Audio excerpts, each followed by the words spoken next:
Alright guys, so this video is a long time in the making, but I just read this new book, Hot Dose of Hell. The author's name is Steve Stark. It says here, made in the United States, North Haven, Connecticut. So basically, if you go on Amazon, all right, you can buy this for $8.99, and it's one of those print to order kind of deals. So the way this book was marketed by the author himself, it's like, hey, anti-woke, yada yada. After reading that synopsis and even seeing the way the book was marketed by the author himself, I'm thinking, you know what? $8.99, that's a freaking bargain as far as books go these days. I'm expecting like a trashy, kind of like trauma-esque, just sort of like fuck you to the establishment kind of a thing. And I'm like, you know what? I'm going to love every second of it. It's going to be great. That is not giving this book nearly enough credit. This is a well-written book. Steve Stark is a good writer. I got to know the characters very well, and there's nuance to the characters. Like, yes, the book, particularly in the first two acts, does take a lot of pot shots at social justice warriors and like fake elitist people. They call their crew the Leg Up.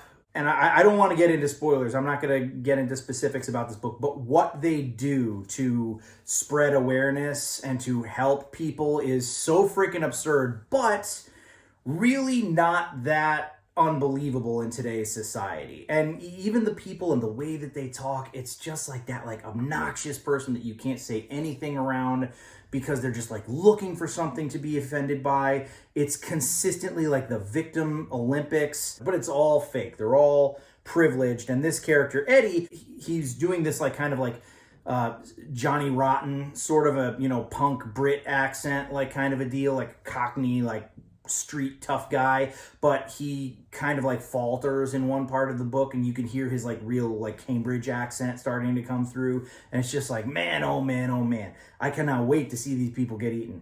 But I'm here to tell you right now that there is kind of like a nuance to the characters, the nuance to the situation, and even the fact that all of these homeless junkies get a hold of this drug and it spreads. The book holds people accountable for their actions. It doesn't try to paint this one-sided picture.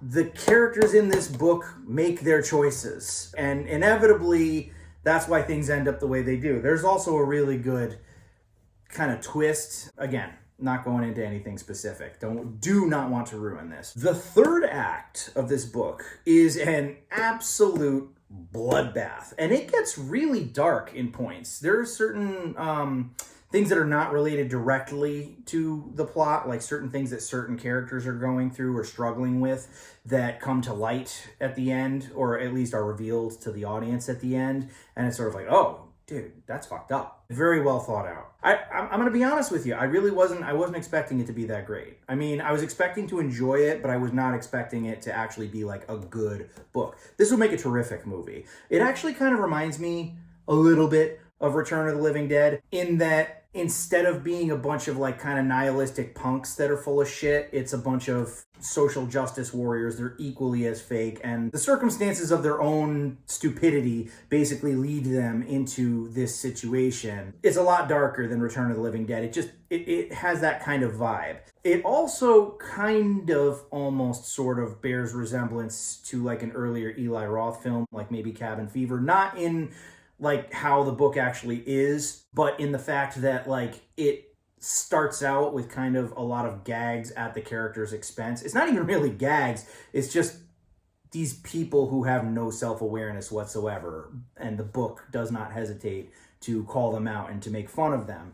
So you're having a lot of fun with it, but then in that third act, it's like, oh, no, this is, there's nothing funny about this, It would make a terrific movie. It really would. And I would say that, this would be another thing, kind of like the Rippaverse, where it's like, I hope that the Daily Wire picks it up or something like that, but I kind of not, because they'd make it most likely take place in the United States. I mean, not necessarily, but I mean, I feel like it would be kind of, they're not at that point yet where they can afford to like film in England. I would want them to follow the book as closely as humanly possible. So hopefully there's some sort of a UK equivalent to the Daily Wire out there that might, be interested in this someday soon. But this is the kind of shit that needs more attention. Absolutely love this book. Definitely pick up a copy. And that's all she wrote.